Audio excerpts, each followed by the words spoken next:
Namaskar and welcome to this exciting episode of Sattology, Debunking Mythology. Sattology means science of truth, or study of truth. Opposite of that is mythology, which means science or study of fake life, imagination.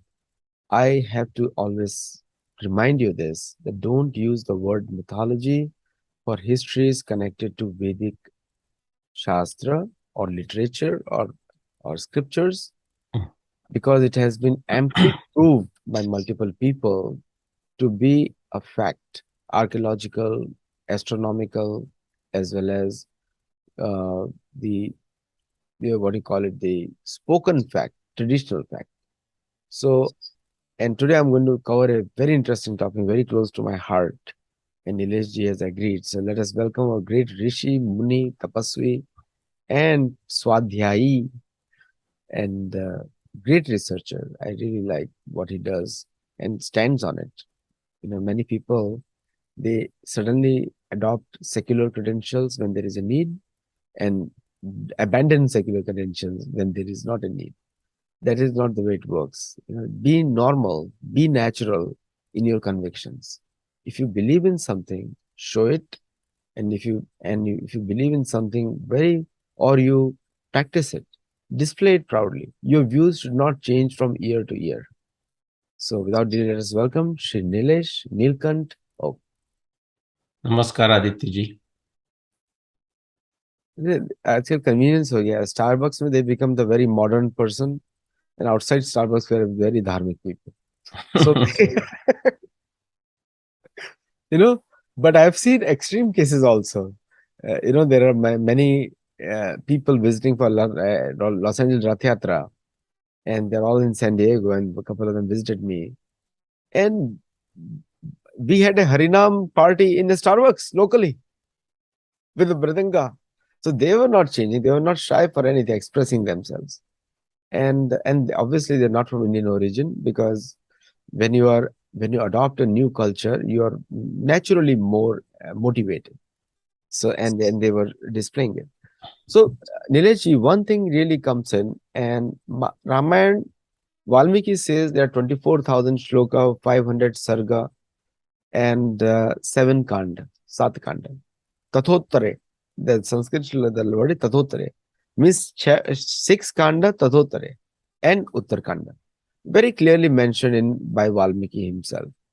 Now, the controversy comes in that Uttarkand has been later added. And believe me, most of the Ravana information is in Uttarkand only. Most of the information about Lavakush, how they traveled and how they met Shatrughna, all those things are in Uttarkand. The context you don't get unless you read the Uttarkand. Like in Mahabharata also.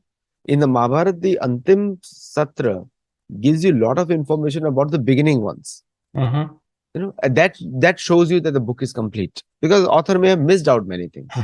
So before we start off on this, what is your view on Uttarkand? Okay, I think what we should always form our views after a good study, a good discussion, analysis of any text. And so why should Valmiki Ramayana be an exception? But we can take this a bit further. I'm not further. Look at it in the different layers. You will see on YouTube or even in the general discussion, so many like YouTube programs or episodes or whatever you want to call it on this Uttarakhand discussion. And if extremely leftist or very idiotic postmodernist are writing something, when I say, Aditya, when I say idiotic postmodernist, it's not to say that somebody is using postmodernist is idiot inside, not necessarily. But anyone taking the support of postmodernism, which is in a simple language, like of course they will jump and say, "Don't, that's not what it means." But anyone can interpret anything the way they want, and they have a right to do it. I mean, that's in a way a trivial truth. Yeah, because people's intelligence is on a distribution curve. It is from plus infinity to minus infinity. They are extremely idiotic people and they are extremely intelligent people. And naturally, they are going to, each one of us is going to interpret with our own intellect. Now, our own intellect is not fixed with swadhyaya, tapa, each of these, so Shraddha, Virya, Smriti, Samadhi, Prajna. That's the journey. That's the journey. So with that, it will change. The fact is, but at any given time, we are going to interpret things with our intellect, but also whatever we know as a background knowledge, Smrti Jnana. Okay, Shruti Jnana, Smrti Jnana. So that is given. So when I call this idiotic postmodernist or something, I'm saying, you know what? When they use that framework, it is extremely idiotic. In what way it is idiotic? It is idiotic in the sense of it is a opposite of scientific.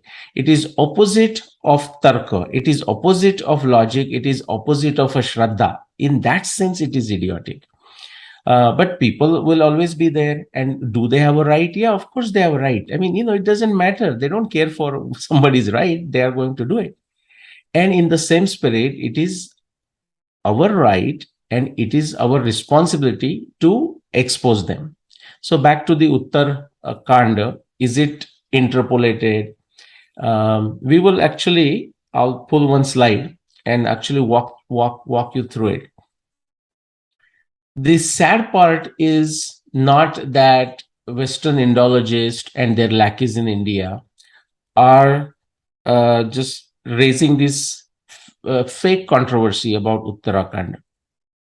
The sad reality is that many folks who truly considers them pro-Indic, but even forget this label, but they truly have a Shraddha.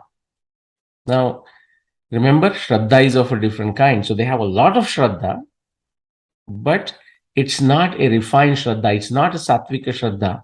Okay. It's not even sometimes Rajasi Shraddha, mostly Rajasi. It's a mixed bag. And also Tamasi Shraddha. The Tamasi Shraddha is like people will go on some bandwagon just because many other people seems to be on that bandwagon. But very few people will go and look at the Valmiki Ramayana itself or even other narrations of Ramayana, like say Ramopakyan in the Mahabharata.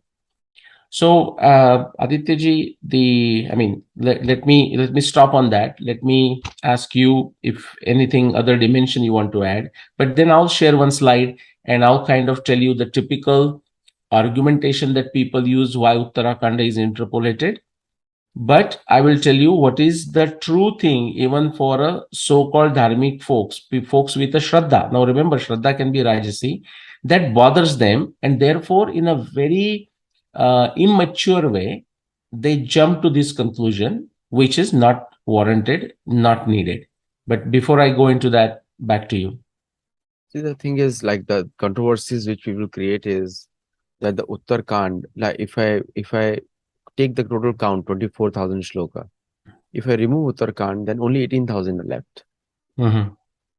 And like you correctly said, you only told me that without Uttarkanda, Balakanda won't make sense. Correct. So if you remove, so now you're removing 12,000 shloka, only 12,000 left. Okay.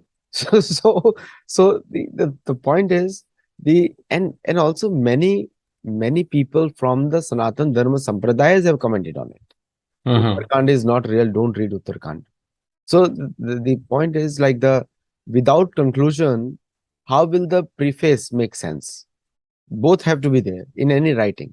And if Correct. you look at the Vedic writing, in the subject is described first and then the object. Mm-hmm. Like when Narad Muni and Valmiki are conversing, and who is the best person in this world? What is the Skanda Puran reference is there? Mm-hmm. It is quoted in the first part of Valmiki Ramayan.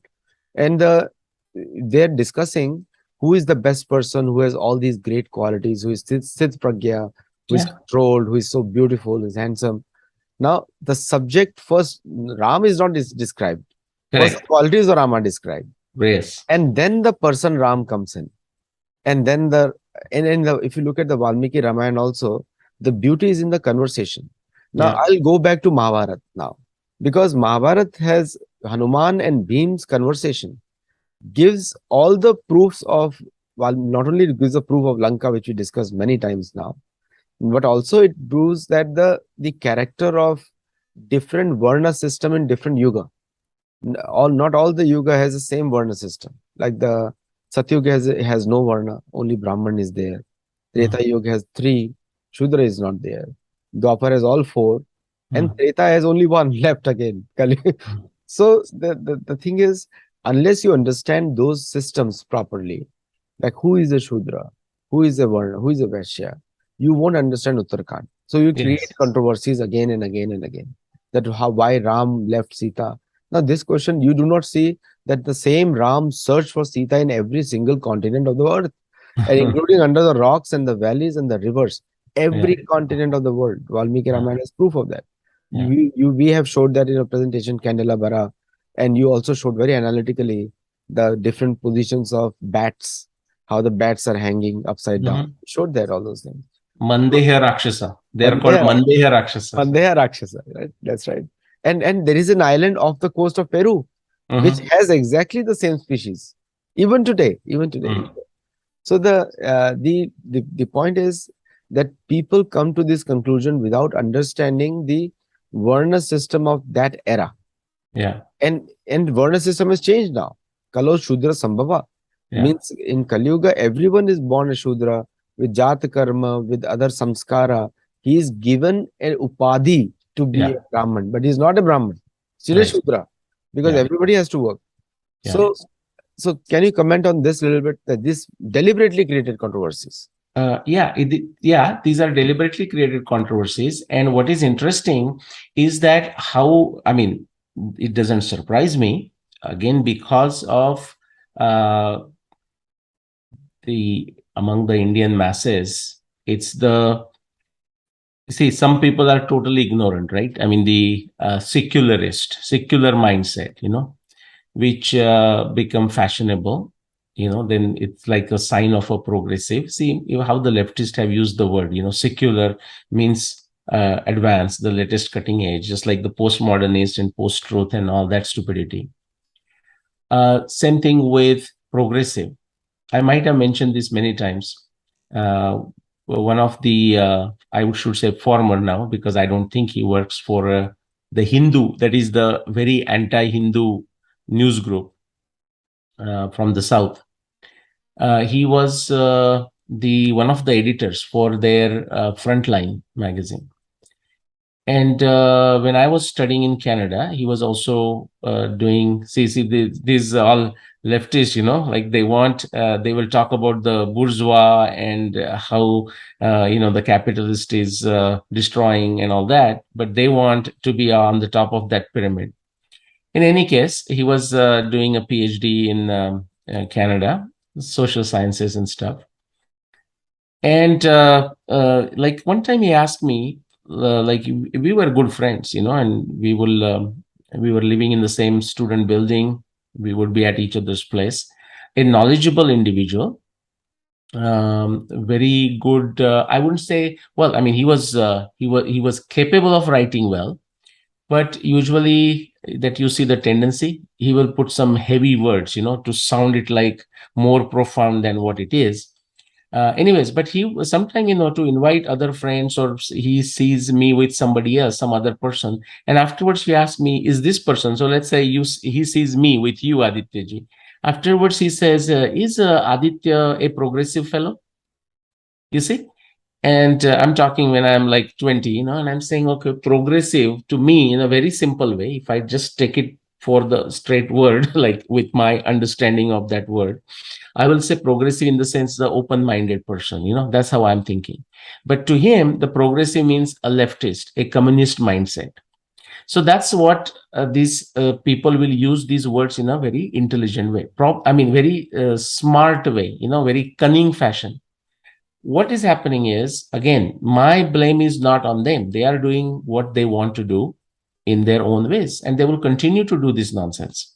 Okay, I mean, they want to create this chaos, like the Bollywood, okay, or the just extreme attachment to the cricket. I mean, nothing wrong with the sport and nothing wrong with the movie as an entertainment, but extreme attachment, almost creating bigger than life image of these stars and all that, something in that fashion, they will do it. And even the folks with a Shraddha, okay, and of course, therefore, I'm qualifying that Shraddha is not as a very stable Shraddha, but they are like totally embracing these extremely dangerous, extremely illogical, extremely unscientific, and stupid arguments such as Uttarakhand is interpolated, and take pride or feel dharmic about it.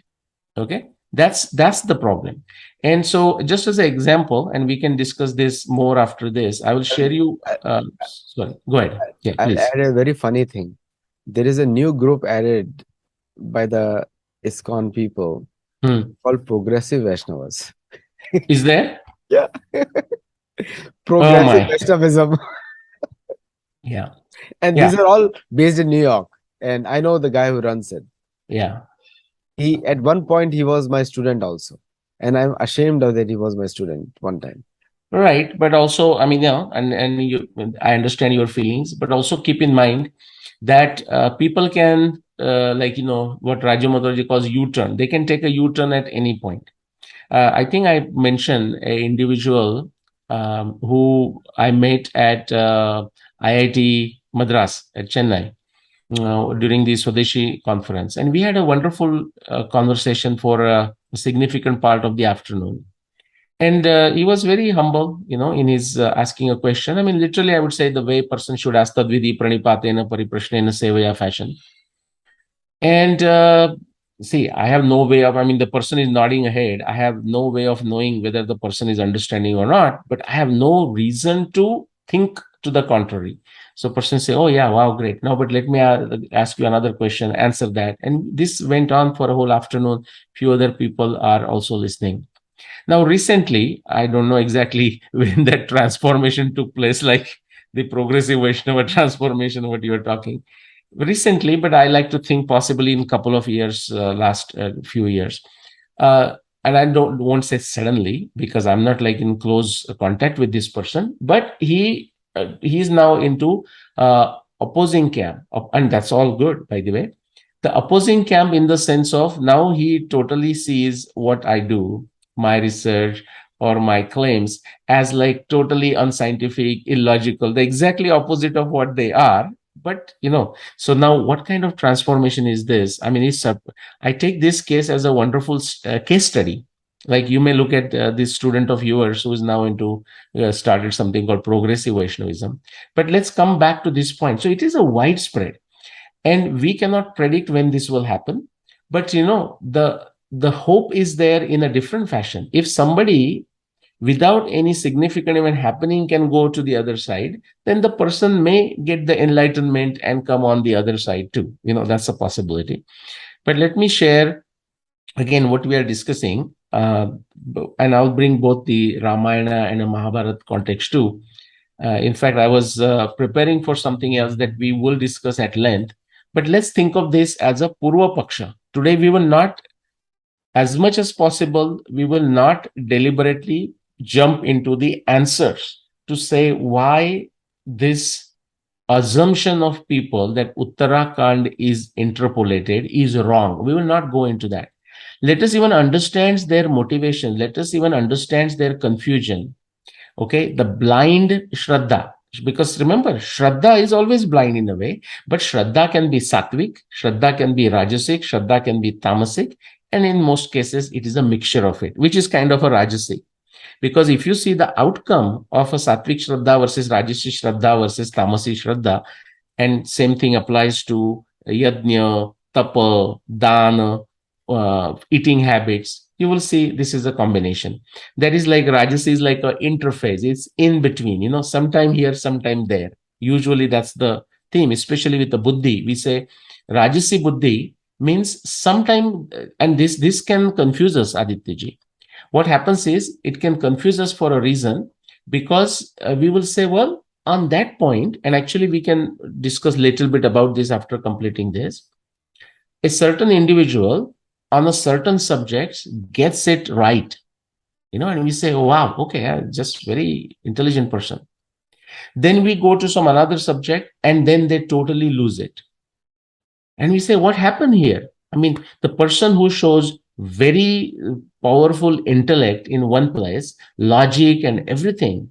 I mean, follows all the norms of a Nyaya Darshana, all the norms of scientific method, logic of scientific discovery, Tarka Shastra, Tantra Yukti.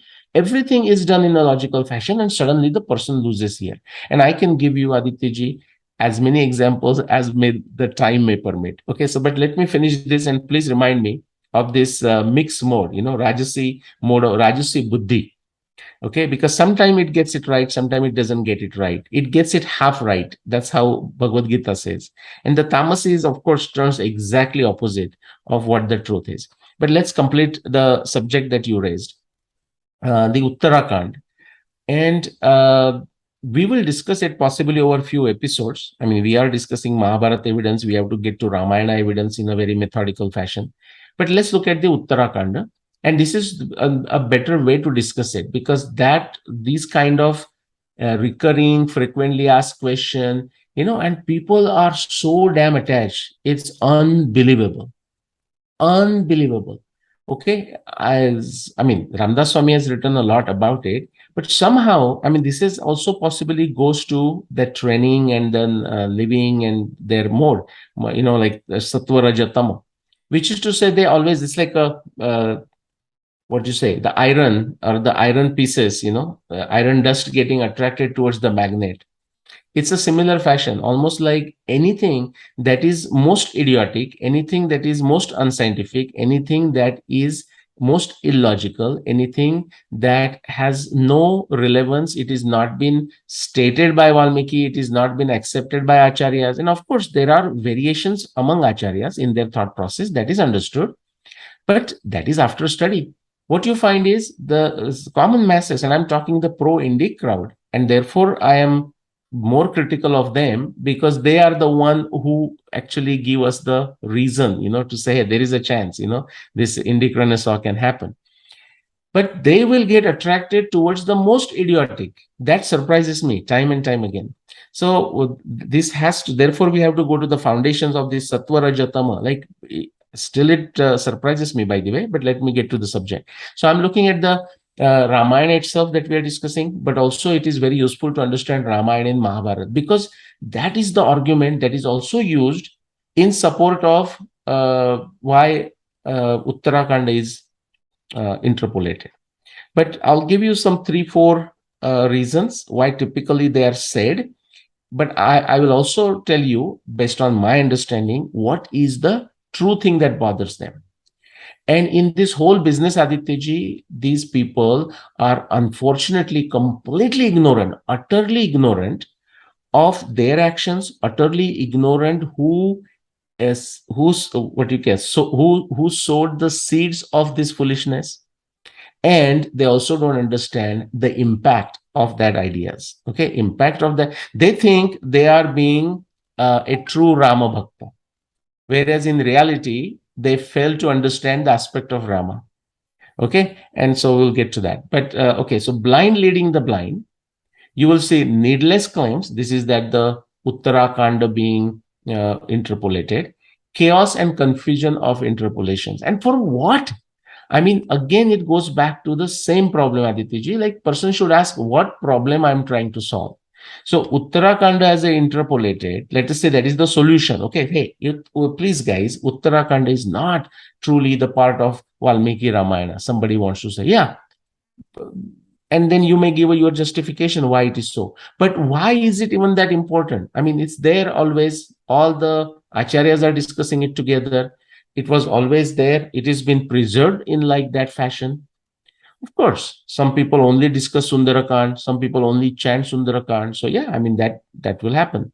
So it's a needless claim, it's a chaos and it's a confusion, and that's that. So let me just share. Again, we are doing a Puropaksha. We will not get into the true evidence and how this is really illogical. We will get into that in the future episode, because unless we truly understand what the problem is and what the other side's arguments are, we shouldn't prematurely jump into defending that Uttarakhand is not a interpolation and truly part of it. I mean, we don't need to defend. It is so obvious into Valmiki Ramayana, but people even people who read Valmiki Ramayana Adityaji don't understand this point. They will still think, yeah, but I'm reading it or I have read it, but no, Uttarakanda, I still think it's interpolated.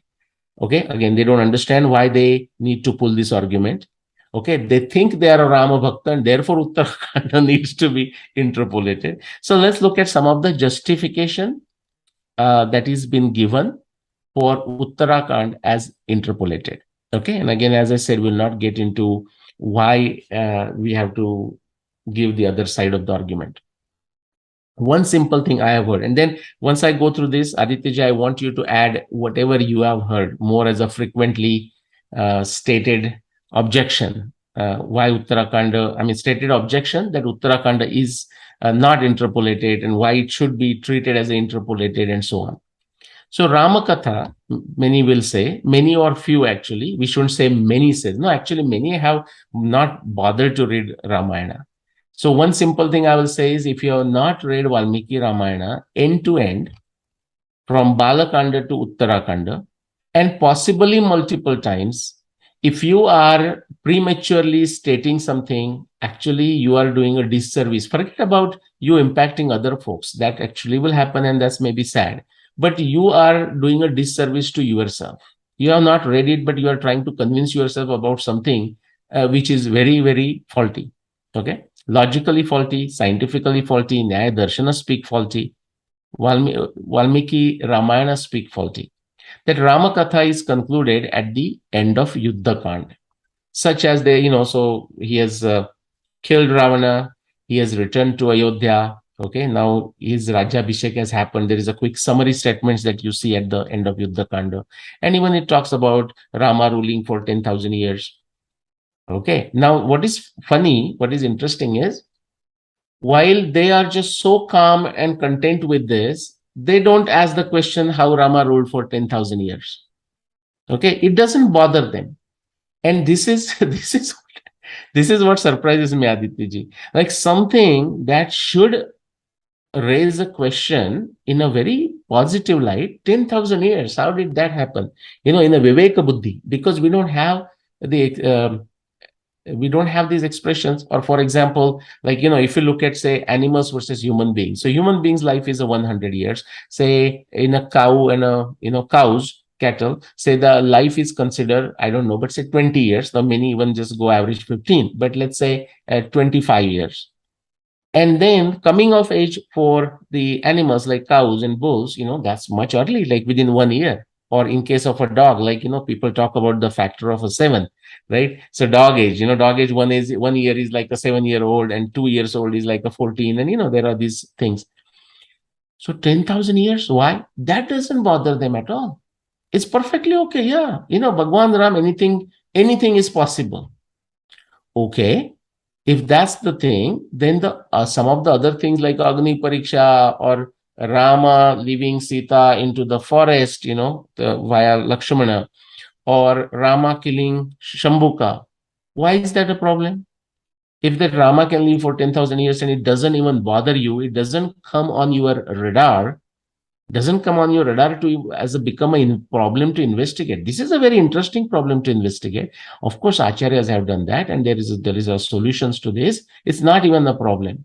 If you understand that this is Arsha Kavya and different ways of the metaphors that they were used, similes and analogies, they are used in Ramayana, they are used in Mahabharata. So one argument, okay, and we'll not put a judgment on it, although in a discussion we will do to some extent. Ramakatha is concluded at the end of Yuddhakand. But before I go to the next point, let me just make my comment. Is this true that Ramakatha is concluded at the end of Yuddhakand? The answer is yes. Absolutely, that is true. Okay. Yeah, that is true. And but therefore thinking that Uttarakanda is interpolated is an extremely foolish, irrelevant argument, not connected. And what is the word? Like, this evidence in no way is a proof that therefore Uttarakanda is interpolated. And when we get into the Uttara Paksha another time, we will bring many instances to make this point. But let's go on to the number 2 point. Almost related to this first point, you can say that there is a Falashruti at the end of a Yuddhakand. Now, let me first answer. Is this true? Is there a Falashruti at the end of Yuddhakand? The answer is yes, there is a Falashruti at the end of Yuddhakand. And in a general sense, people will say, once you have a stotra, Atharva Shirsha, Ganesh Atharva Shirsha, so when it is over, then the Falashruti comes. Okay? Yeah. So when something is completed, usually the Falashruti comes. So is there the Falashruti at the end of the Yuddhakand? The answer is yes. Now, does this mean that somebody can therefore conclude that this is the end of a Valmiki Ramayana? Yeah, it's not unreasonable to conclude that this is the end of Valmiki Ramayana or what Valmiki had intended to write. However, based on this, if somebody therefore jumps again and says Uttara Kanda is interpolated, again, it is unscientific, illogical. Viveka Buddhi has not been applied, okay, at all. But again, because I don't want to jump into the answers, I'll not go there. Let's go to the next point. Now gets more interesting, funnier, I should say, because the previous 2 points are equally funny as when we get into Uttarakhanda, we will see. The third point, a narration, a claim in Sundarkand, and you will see multiple examples of this. I'm just taking this as an illustration. A certain claim is made in a Sundarkand, and it appears to conflict with a narration on a claim or actually instance described from Uttarkand. Okay. And so what is your point? So in the text, something is said in Sundarakand and it conflicts with something said in the Uttarakhand. Okay. Hey, if you want to truly look at in a natural, objective, and a neutral way, somebody might actually say the Uttarakhand could be right and Sundarakand could be interpolated, although the whole argument is an idiotic argument. My point is, or one may say Sundarakanda is correct and Uttarakanda is interpolated. But this simple illustration or simple quotation, factually even correct, and we'll talk about what it is, can never be still a decisive evidence to say that Uttarakhand is interpolated. Okay, it's logically not sound. People need to understand this. And I'll take another one. The fourth is very similar to 3, just a different type of example. Say, for example, in 4th, it says Yuddhakand describes ideal rule of Rama. Like, what does that mean? The Rama's rule was such. It was very dharmic. He essentially created a Satya Yuga, just like Parshurama created a Satya Yuga after getting rid of the miscreants, who were not following dharma. Or Bhishmacharya, who was taking care of Chitravidya, Vichitravidya, who were very young and administrating the kingdom of Kurus on behalf of them. Bhishma was ruling in such a way that he created Satya Yuga. He brought Satya Yuga. Parshurama brought Satya Yuga. Bhagwan Ram brought Satya Yuga.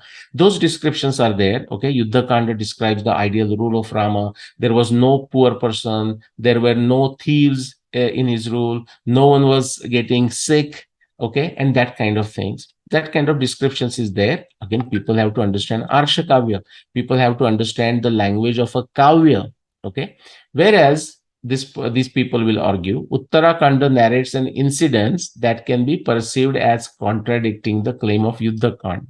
Now, just as a reference, what it is, I just wrote it down. No premature death in his kingdom. So, when the argument is made that Yuddhakand describes a very ideal rule of Rama, there was no premature death in his kingdom. And but in Uttarakanda, there is a description of one premature death. How did that happen?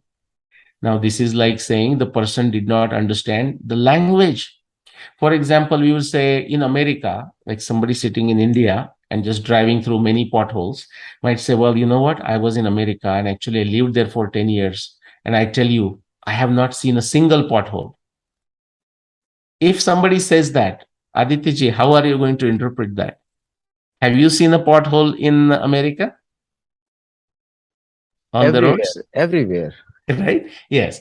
But if you do as a comparison, even electricity goes away nowadays. Huh? Even electricity goes away. No, correct.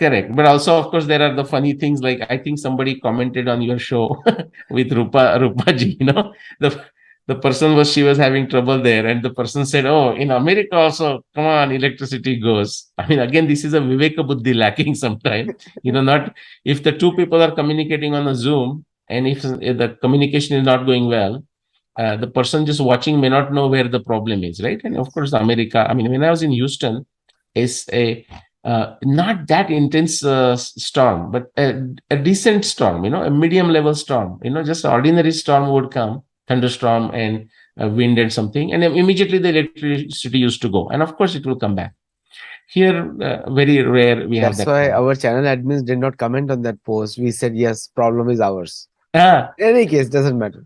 Oh, exactly. No, no. And that is, I mean, sometimes no answer is the answer, or sometimes just say, yeah, you're right. And thank you very much for bringing up the problem to our attention and just move on. Because otherwise it wastes time, and, we have to give benefit of doubt to the person's state. That's why once you understand Sattva, Raja, Tamo and a balance of it, then actually that doesn't solve the problem, but it solves the problem for you, like interacting with individuals, right?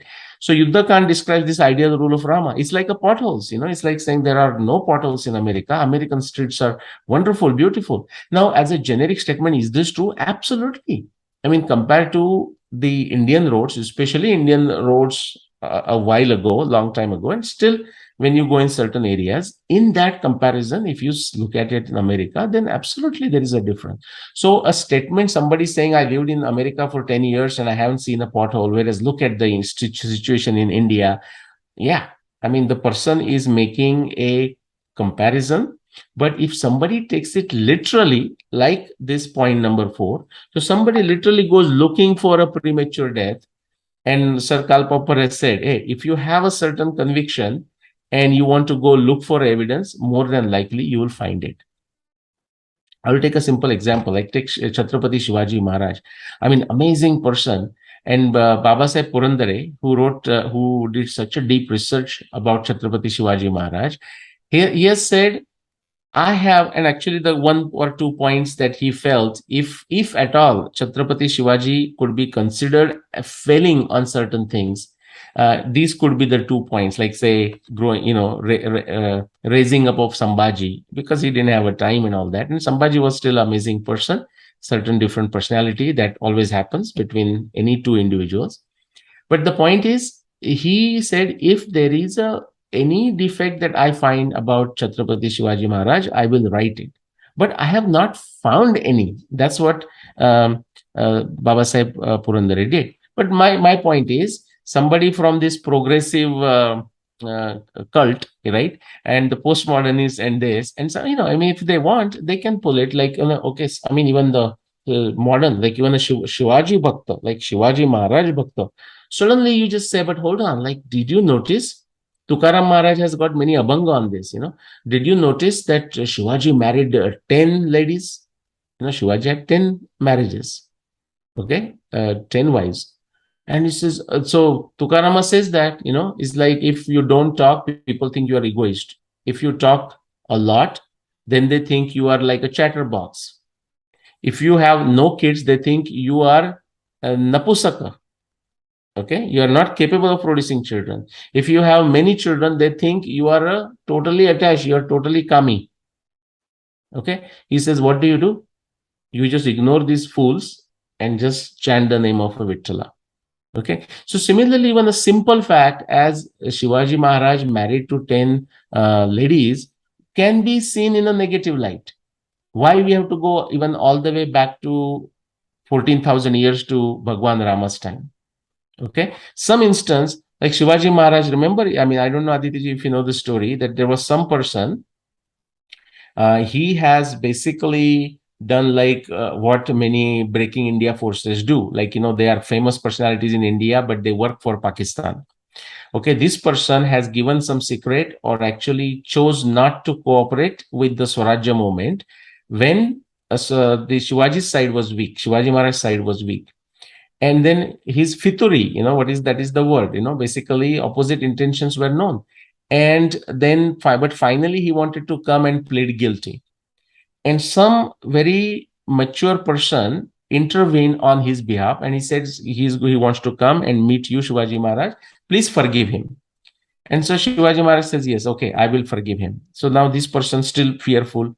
He knew what Shivaji's role was. He came there to the fort to meet Shivaji, and he did namaskar, all that. And then Shivaji just was planning. He said, "Okay, hold him," and cut his left hand and cut his right leg, and a left hand. And this guy was struck, but the very elder person who had intervened for this, he was very angry to hear what Shivaji Maharaj did. And he asked Shivaji Maharaj, "You had promised me that you are going to forgive this person. Okay, forgive this person who has done, the anti Swarajya activities." And Shivaji Maharaj said, "Well, yes, I did forgive him, and I respected your word also. That's why I did not kill him. But the person must receive the punishment. Otherwise, everyone else will say, you know what, do whatever you want to do and just come and say sorry and take help of somebody else. That's not how Swarajya will be built." Okay, it's a very interesting story. The point again I'm saying is, in case of this story, the story that I told you, I gave some additional details. If I had not given those additional details, it could be simply seen as like this. I can tell the same story again in another fashion. Like this, Chhatrapati Shivaji Maharaj was there. There was one person who had done some anti-Shivaji or anti-Swarajya activities. Then he finally felt the remonstrance and felt like, coming back and saying sorry to Shivaji Maharaj, but he was not feeling confident. He took help of somebody much elder that Shivaji Maharaj also respected and asked him to intervene. This elder person contacted Shivaji Maharaj and said, "Hey, this person is now feeling paschatap and he wants to come and say sorry to you and again join the forces of Swarajya." Shivaji Maharaj agreed to it. This person came, and Shivaji Maharaj said, yes, he will be forgiven. But actually, when he came, his one hand and one leg were cut. Now, this story, just like this, without the background knowledge, can be simply seen as Shivaji Maharaj doing some unjust act. Now, let's pull it to Rama. So because I'm going to get into some activities like this. So premature death is the one issue. Let me just follow that. But the Shambhuka example, what we know is a very short narration of something that happened 14,000 years ago. And it doesn't need to be discussed. But when I go to Valmiki Ramayana conference, everywhere, like there will be 5 folks talking about the Shambhuka and how that is not to be held against Rama and that kind of thing. Okay. Now, unfortunately, what happens, even we are part of it. When we discuss this more and more, that people get, the foolish people get more convinced that there is a problem with the Shambhuka story, and it somehow needs to be defended to protect the greatness of Bhagwan Rama. Arey, who the hell are we to protect the greatness of Bhagwan Rama? And Bhagwan Rama does not need our defense. Does not need our defense. Valmiki has written everything in a truthful fashion. Yes, there are a Pataved and there are these other errors, transcription, transliteration, transposition, all these errors, interpolation errors are also there. But even with these, the narration that has survived is so beautiful. We don't need to defend Bhagwan Ram. What we need to do is with the Shraddha, Virya, Smriti, Samadhi, Prajna, need to understand Viveka. Ramdas Swami has said it, Viveka. If you don't have the Sara Vichara Buddhi, you are doomed. Just your individual degrees, knowledge is not going to help you. So let's move on to the 5th one. But the Shambhuka story will always keep on visiting, and Rama sending Sita to the Vanvas. Now, when ladies hear Rama sending Sita to the Vanvas when she was pregnant and all that, suddenly, again, the Western Indologist, the postmodernist, all these breaking India forces have done a fabulous job. I mean, kudos to them. We should clap for them at their success. Like suddenly, a Rama Bhakta lady also just suddenly says, well, hold on. So now it's a 2 way of interpreting. One is like either now I'm just taking a lady group as, woman group as a one group, may have their own problems with this. So they will say, oh, okay, so 2 options, right? If I have to still stick with my Rama Bhakti, then I'm going to think this particular portion is interpolated. That is their quick solution. What they don't realize is that they have not solved anything. They have opened a useless, foolish can of worms. Okay. The other one is that, so if it's not interpolated, then I cannot justify this act of Bhagwan Ram. That's what they'll say. Why did Ram do that? And they keep on asking everyone the question. The point is, you don't have to justify. Who has asked to justify? Who cares whether you justify it or not? You don't need to defend Ram. Bhagwan Ram does not need a justification. Bhagwan Ram does not need a defense. So why are you and me are discussing it? You and me are discussing it to understand it as is with a Viveka Buddhi. We are not doing this to defend Bhagwan Ram. I will repeat, Bhagwan Ram does not need our defense. Okay. Let's move on to the point 5. Sage Markandeya does not, this is now going to Mahabharata, the Ramopakhyan. Okay. And this is also the argument I have seen, and I'm sure you have seen 10 others, and let's do that and combine together. Sage Markandeya does not refer to Uttarakhand during his Ramopakhyan in Vana Parva of Mahabharata. Okay, what's your point? So by specific name, he does not refer to Ramopakhyan, sorry, does not refer to Uttarakhand. Therefore, it did not exist then among Western Indologists. Now, these are all essentially arguments that usually that I have come across coming from Indian sources, okay, and not necessarily anti-India sources, not necessarily these progressives and postmodernist idiots. No, not from them. I'm talking of even people who will consider themselves Rama Bhakta in a certain fashion. Okay.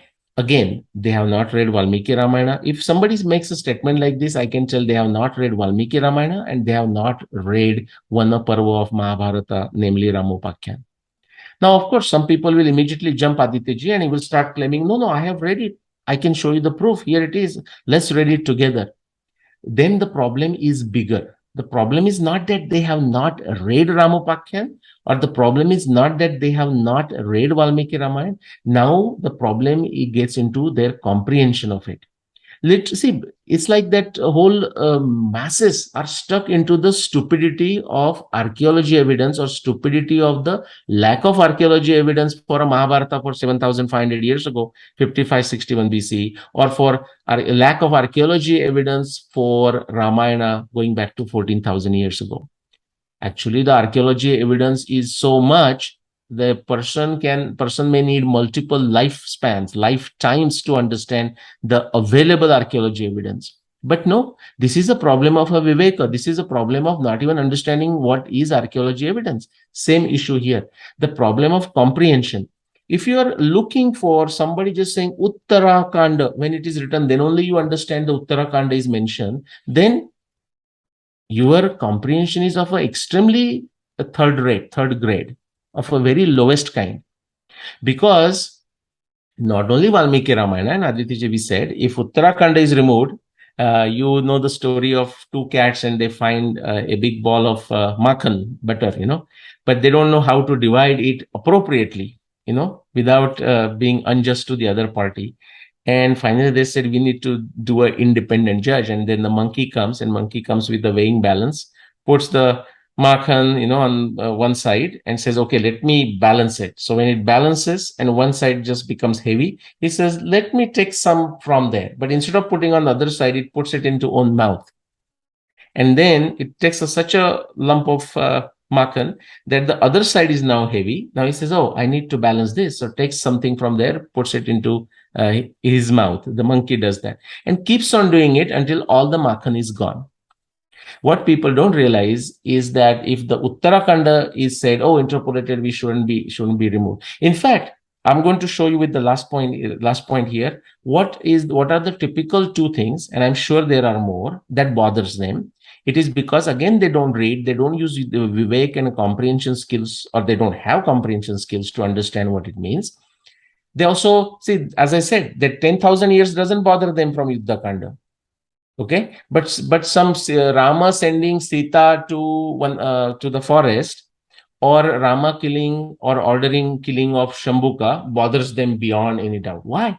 Because some Western Indologists or their lackeys, or some breaking India, anti-India, this postmodernist kind of breaking India forces said something, and immediately you are so wowed by that, just like the Bollywood and the cricket kind of thing.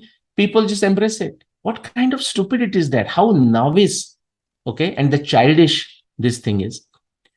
Even the Ramopakyan has actually, Ramopakyan should be studied, and Adityaji, you and me will do it. We will go by verse.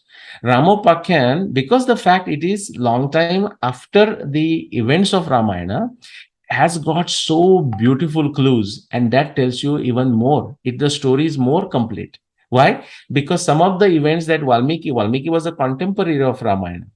So some of the events have not completely matured, or all the details of that event have not being available. But by the time of Mahabharata, although the events of Ramayana are described in a very sankshipta form, in a very abridged form, still there is that some completion of that events, and we'll talk about it sometime. So, but that is the number 5 is another argument that is used. Again, I would say it is a very immature argument, but because we are doing Purva Paksha, I just want to say that, is this true that sage Markandeya does not refer to Uttara Kanda by the name during his Ramopakyan in Vanaparva of Mahabharata? The answer is yes. Now, in all of this, I always ask people. Today also, just before our program, I was having a conversation with someone, and I just said, okay, what problem are you trying to solve? Like, is this true, Nileshji? Is this true? Is this true? Is this true? I said, well, I mean, I was giving some answers. No, this is not true. Yes, it is true. But I said, what problem are you going to solve? Because otherwise you can keep on asking these 1,000 questions. I don't have a time, and it's a waste of time for both of us, definitely for me, even if the other party is having fun. So it's always important to ask, what problem is one trying to solve with the above justification? But in a specific case, say Uttarakanda is interpolated and it needs to be established, it needs to be understood. That's what I believe. I get many people like this. Okay. What is your reason? What is your rationale? What problem you are going to solve? And typically you will hear these two. And with that, I want to stop and ask Aditya to you, what additional issues you have seen, okay, that leads people to think, hey, you know what, let's not talk about Uttarakhand. Otherwise, it creates some issues for the greatness of Bhagwan Ram. It's very important to openly discuss this. That's what the beauty of a Sanatana Dharma is. So 2 issues that I see as a recurring theme. In fact, one of my good friends, I have asked, and she was also at some point discussing it. So I actually asked her if she can also list all the problems that people think why Uttarakanda is to be considered interpolated. But the 2 things that I see as a recurring thing: Rama sending Sita to forest, okay, which comes in Uttarakanda, and killing of Shambhuka. Okay, these are the 2 things that I see.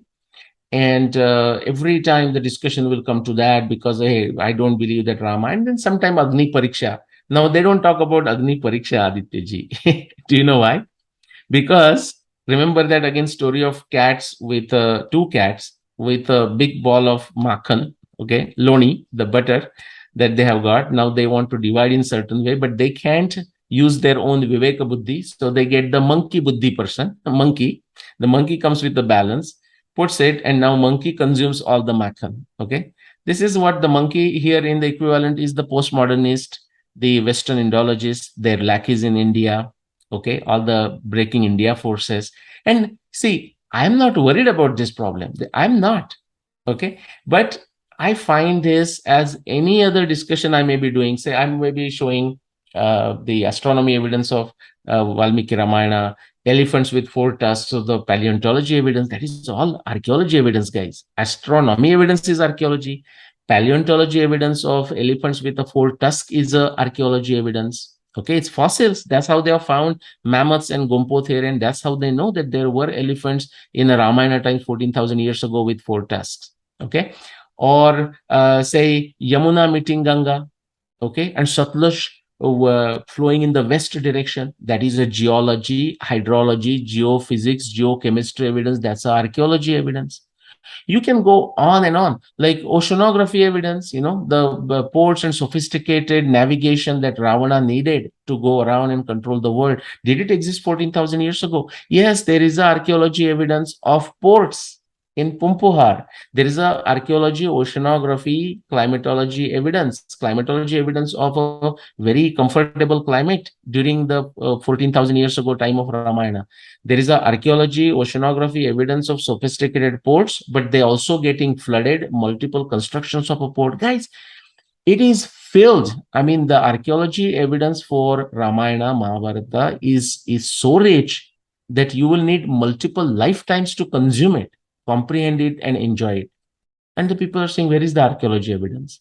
Okay, it's the same issue here. For example, like just looking at these two problems and thinking there is a, if I don't somehow defend this, the greatness of Bhagwan Rama is in trouble. I mean, is an issue. No, it is not an issue. You are not required to, you are not expected to. There is no need for you to defend the greatness of Bhagwan Rama. There is a need for you to comprehend it, recognizing that because the narration, the historical, the Aitihasic narration, the Itihasa that we're discussing is very ancient, 14,000 years ago, and we have all the details are not there. Now that I'm saying, what to speak of 14,000 years ago? We don't have the details of something happened that 1,000 years ago. We don't have the details of something that happened 400 years ago, 100 years ago, 50 years ago. Our knowledge in that sense is always going to be limited. That's why Itihasa provides as a wonderful case study for us to learn this. But we should not go and jump into and quickly make these very immature statements or try to justify, such as Rama sending Sita. Oh my God, what do I do? Oh, I did not know Rama was so cruel. That's the kind of statements, by the way, I have heard. And same thing with the killing of Shambhuka. And these things gets repeated in the conferences. And this again, we are going to discuss it. Yeah, in some sense we are kind of adding to that problem, which I, for many years, Aditya, I'm just saying, it's what a trivial and stupid problem, or what a stupidity on a display. But I just thought it will go away. It hasn't gone away. It actually comes with a vengeance, so therefore it's better that we discuss it.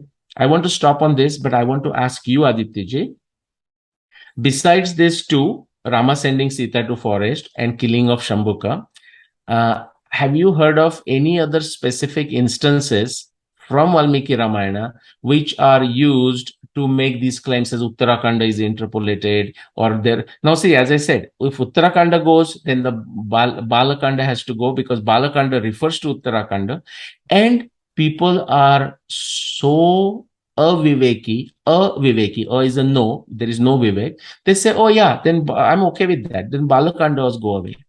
Well, some people object to Agni Pariksha, right? Because Sita is saying, why did you not believe it? And so Agni Pariksha. And but still many of these don't object to Agni Pariksha. Do you know why? Because Agni Pariksha occurs in the Yuddha Kanda. That's right. Now, if they object, then the Yuddha Kanda also goes away. Okay. Now in Ayodhya Kand, there are references to Balakanda. When did the wedding took place then? Because it is in Balakanda. How is Rama, Bhagwan Rama and Lakshmana ready with all the Shastrana Astra that Vishwamitra gave them, and the training happened? That happened in the Balakanda descriptions. So everything starts faltering. Suddenly you are left with nothing. Okay. Now that is actually the aim of postmodernist. That's right. Okay, without realizing, you are just glorifying their stupidity. Okay, but thinking you're doing some dharmic krutya, and that has to do with your meaning, one's ability, sattva rajatama. But by story, back to you. I mean, you can comment in general, but I'm very curious. Are there any other instances that are pulled? No, basically these two. Sorry. And also the problem is like you correctly said, the interpolations and their own commentaries and their own agendas also. And most of these controversies have come in last 50, 60 years, 70 years post-independence, not before pre-independence. And Tulsidas Ramayan purposely takes in a lot of information from Uttar Kanda, a lot of information about Ram Charitra from Uttar Kanda, like the whole story about the Shatrughna going, that is also mentioned in Tulsi Ramayan also.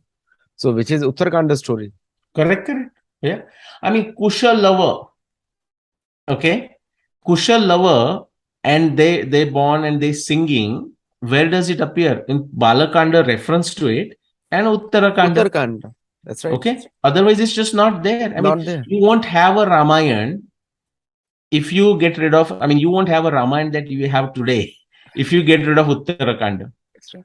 I mean, what can be more funny than that? More funny. And also the whole incident about Shambhuka, which is mentioned in the Uttar Kanda, is a story of that era's laws. Yeah, Because Sri Ram was a upholder of Manusmriti. Manusmriti is the same. Ayodhya was ruled by Manu. Manu's established city is Ayodhya, correct, which correct. is Yeah. anyway. I also want Faizabad to be renamed. Should be called Ayodhya completely. Faizabad, Ayodhya. See, and again, see the naming, by the way, in Pakistan. So you said Faizabad, and I was thinking something else, Faisalabad. But see, Right. do you know what is the Faisalabad in Pakistan portion of Bharatvarsha? No.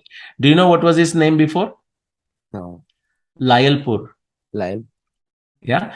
Even the University of Faisalabad, then, under the CIA and all that, and America thought Pakistan is a perfect friend to have, in their what you can say, international statecraft wisdom, okay. But so they pumped a lot of money into the education system of Pakistan. I mean, mostly the giving the external covers, not the quality of it. So University of Faisalabad, if you actually see the libraries and the places, you will still see the signs, because in the British time also it was an agriculture type of university. You will see Layalpur University everywhere. Rawalpindi became Islamabad, right? Yes. And the places Multan, like Moolastan, that is like where the Hiranyakashipu and Bhakta Correct. Prahlad, Yep. and still you see that now. It's of course in a very bad state, because the whole state is like against Sanatana. But there is a Prahlad Mandir, Bhakta Prahlad Surya Mandir is there. I mean, you can see in the Google map still, by the Yeah. way. It's Yeah. there. So yeah, anyways. Yeah. And people do not know that Somagiri mountains are the mountains west of Pakistan. Balochistan, they are all called Mhm. Somagiri mountain. Correct. And Yeah. Somashram is the north, Siberia area, Hmm. Somashram. Hmm. But anyway, thank you so much. And I think Uttarakhand controversies need to be completely removed. If you don't understand Varna Vyavastha of Treta Yuga, then yes, you can claim. But if you understand, again triage it. Check it if Mahabharata has it. Check it if Bhagavad Puran has it. Because Ramayana is in multiple places. Bhagavad Puran also has Ramayana. Even Padma Puran has Ramayana. Even the Bhavishya Puran has Ramayana. Everywhere is Ramayana. So, check out in all other versions, then you will see that what me and Nilesh are talking is absolutely correct. Hanumanji explains the Varna Vyavastha to Bhim. And he's talking about Treta Yuga. And he also Mhm. talks about Kali Yuga also. Mhm. And if you understand who is Shudra in that Yuga, then it is even today you won't it is a mistake of the Indian government that people like Zakir Naik, they are talking about Sanatan Dharma. Ideally, they should not be talking. They should Yeah. talk only about their faith. Well, agreed. But also, see, again, freedom of thought, Yes. or it kind of is there. But then our people shouldn't go like and prematurely debate with them. Exactly. Right. See, what is the things, mistakes happen, but like Sri Ravi Shankarji, one time I have seen that, and it was extremely premature, because see, I mean, the whole there are no rules set. And I'm not just blaming Sri Ravi Shankarji in any way. Like, even I had a debate on the Mahabharata dating with Dr. Manish Panditji, Mm. and what I found, and people actually, if you look at the response, this is at Sangam Talk, 3 parts, okay? And in the responses, people say, oh, what a great debate, and oh, that was great. Now, you say, okay, at least people are watching, that's great. But actually, it wasn't a debate, and it wasn't a great debate. It was not a bad thing. It was a great start, and I'm thankful to Dr. Manish Panditji for showing the courage to come and debate. It's very important. It's very important that people come and willing to debate in the open, and such a great courage that he showed, and I'm not saying in the what you say, I'm not giving this compliment with some hidden fact. No, actually I mean it, because many others Mahabharata researchers today, at least there are 30, 50 folks who claim to be researchers of the dating of Mahabharata. They dare not come for a debate. Okay. But my point is, what Manish Panditji and myself we did, because there were no clear rules set. Actually, it was not a true debate in the Nyaya Darshana tradition. That is my point. So same thing happens, but we have to be very careful. Anyways, we will stop here. Kind of a quick Purva Paksha of a Uttarakanda interpolated, and we will slowly respond to that in couple of episodes. And next Saturday, me and Nilesh will be live on YouTube. So there you can talk and ask any question you want. And and people should ask this question and let us know your feedback. Namaste, Nilesh. Namaskar.